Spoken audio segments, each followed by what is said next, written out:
بلا تمہید ہم سب آج ایک ایسی ہستی کے ختم چلم کی تقریب میں شامل ہیں جو کسی تعارف کے محتاج نہیں۔ مجھ سے قبل آپ نے مختلف احباب سے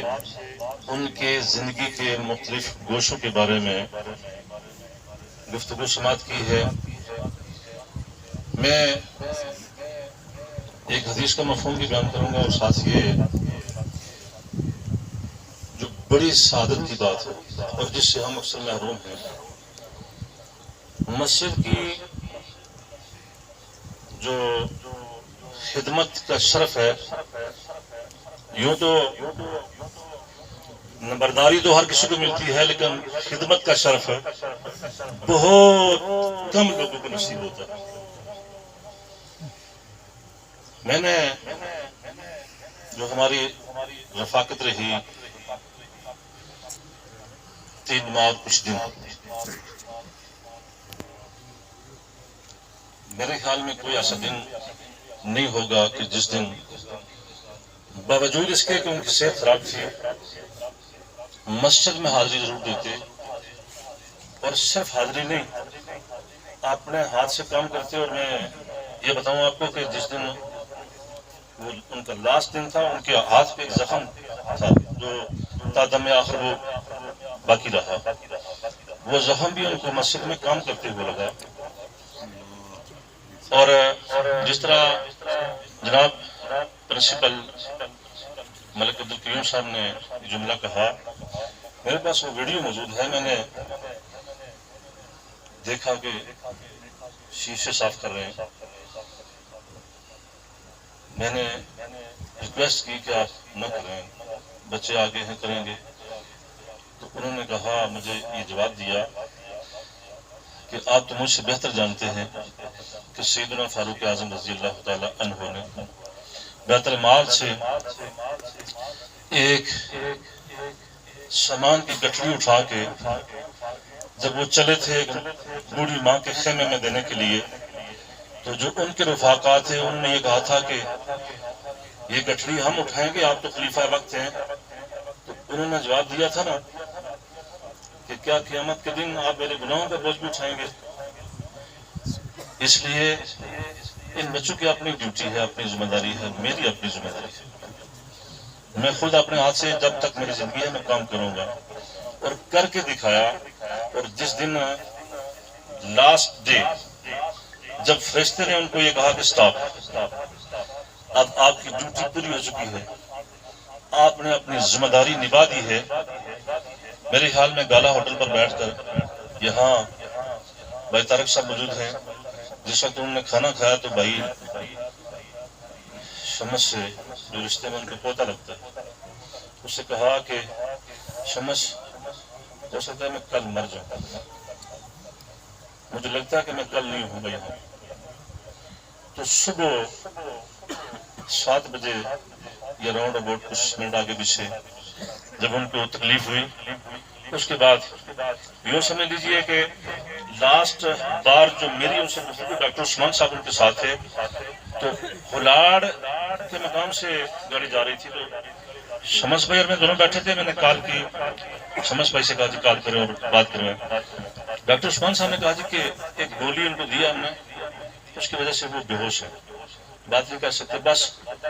محترم آپ صاحب ان کے لیے دعا کریں۔ لیکن ان کے کان میں آواز پہنچ گئی۔ کال ڈراپ ہونے کے بعد انہوں نے پوچھا کہ کس کی کال تھی، تو ڈاکٹر صاحب نے بتایا کہ انہوں نے پھر سے کہا کہ کال کریں، کال کر کے کہا، یہ نہیں کہا کہ میرے لیے دعا کرنا، میری صحت بہت خراب ہے، میں اس وقت بڑی کرب کی کیفیت میں ہوں، یہ نہیں کہا، یہ جملہ کہا کہ مسجد کا کام جاری ہے یا بند ہے؟ ڈاکٹر صاحب اس بات کی بیان کرو، یہ جملہ انہوں نے کہا۔ پھر جب ہاسپٹل میں پہنچے اس کے بعد سو کومے میں چلے گئے، ایک بار ہوش آیا مسجد کا نام لیا، پھر اس کے بعد کومے میں چلے گئے، پھر جب ہوش آیا تو اس وقت بھی انہوں نے مسجد کے بارے میں ہی ذکر کیا۔ اور لاسٹ بار جب انہوں نے جس دن ان کا یہ آخری دن تھا، اس دن جناب سردار نعیم صاحب سے انہوں نے تنہائی میں بات کرنے کی کوشش کی۔ بہو جو ان کی بیٹی ہے ان سے بھی کہا کہ آپ ذرا سائڈ پر ہو جائیں، اپنے بیٹے سے بھی کہا کہ آپ سائڈ پر ہو جائیں. ان کو قریب لا کے کچھ کہنے کی انہوں نے کوشش کی لیکن سمجھ نہیں آ سکی. یہ کہتے ہیں میں تیزی سے گیا، جا کے کاؤنٹر سے ایک کاغذ لے کر آیا اور کاغذ ان کے ہاتھ میں دیا، پینسل دی تو انہوں نے کچھ لکھنے کی کوشش کی لیکن وہ بھی کوئی الفاظ درست طریقے سے نہ لکھ پائے جس کی ہمیں سمجھ نہیں آ رہی. لیکن دو چیزیں جو تھیں نا وہ تقریباً کافی نوجوانوں نے وہ چیز دیکھی ہے، وہ جو ان کی لکھائی ہے وہ تحریر دیکھی ہے، اس میں دو چیزیں زیادہ ہوتی ہیں. ایک نعیم یہ پڑھا جا رہا ہے اور دوسرا جو لکھا انہوں نے وہ غالباً بل یا اس طرح کو کوئی جی لسٹ، یہ لسٹ تو وہ بھی مسجد کے بارے میں تھا کہ جس دن لاسٹ ٹائم وہ بازار میں گئے پرچیزنگ کے لیے مسجد کا سامان انہوں نے خریدا تو ان کو وہاں پر انہوں نے کچھ پیسے دیے اور کچھ بقایا رہ گیا تو وہ ہمیں پیغام دیا کہ آپ نعیم صاحب سے مل کے یہ پیسے ان سے لینا. جیسے ان کو یہ پتہ چل گیا کہ آپ میرا وقت آ رہی ہے، میں نہیں یہ بل میں پے نہیں کر سکوں گا، تو یہ پیغام دے رہے تھے کہ نعیم صاحب سے رابطہ کر لینا اور یہ بل ان سے لے کر وہاں پر دے دینا. تو وہ نعیم صاحب کو یہ پیغام ہم نے یہ سے نتیجہ اخذ کیا ہے کہ لاسٹ ٹائم جس وقت ان کی روح بالکل یعنی پرواز کے قریب تھی اس وقت انہوں نے یہ پیغام دیا کہ نہیں وہ لسٹ ان سے لے کے وہاں پیسے پیمنٹ کر دینا. اگرچہ ہم نے پہلے پیسے دے دیے تھے، یہ ان کو اعزاز حاصل تھا. تو میں حدیث کا ترجمہ کر کے آپ کی خدمت سے اجازت چاہتا ہوں کہ حضرت عائشہ صدیقہ رضی اللہ تعالی عنہا صحیح ابن حبان جلد نمبر 6 حدیث نمبر 48 سوری جلد نمبر 48 اور حدیث نمبر ہے 7111. حضرت عائشہ صدیقہ بنت صدیق رضی اللہ تعالی عنہا فرماتی ہیں ایک دن میرے کریم آقا باہر سے تشریف لائے، بڑی تیزی کے ساتھ سرعت کے ساتھ مکان میں داخل ہوئے، کشان نبوت میں داخل ہوئے. میں نے دیکھا کہ حضور مسکرا رہے تھے، خوش نظر آ رہے تھے مجھے، اور تیزی سے اندر آ کے آپ نے کوئی چیز اٹھائی اور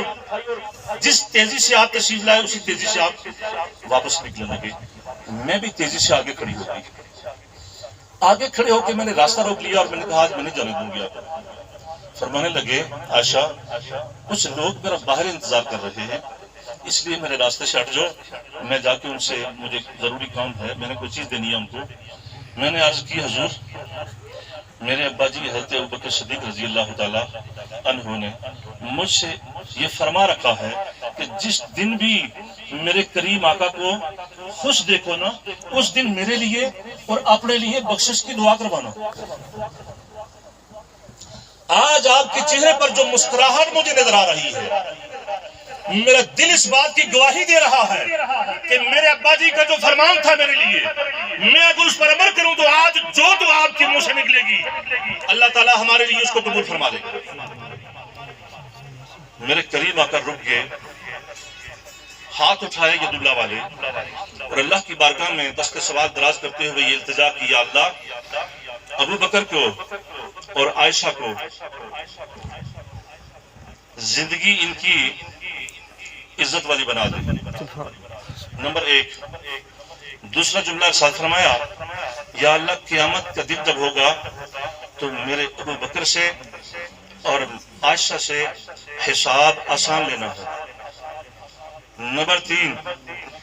پھر دریائے رحمت جوش میں آیا، اللہ ان کو بغیر حساب کی جنت عطا فرما دینا، بغیر حساب کی ان کو جنت عطا فرما دینا. یہ جملے فرمانے کے بعد میرے کریم آقا حضرت عائشہ کے چہرے پر دیکھتے ہیں اور فرماتے ہیں عائشہ راضی ہو گئی ہو؟ عرض کی حضور راضی ہو گئی ہوں. حضور چلنے لگے، تھوڑے فاصلے پر پہنچے، پیچھے مڑ کے دیکھا تو حضرت عائشہ کی آنکھوں سے خوشی میں آنسو گر رہے تھے. میرے کریم آقا رک گئے اور یہ ارشاد فرمایا، عائشہ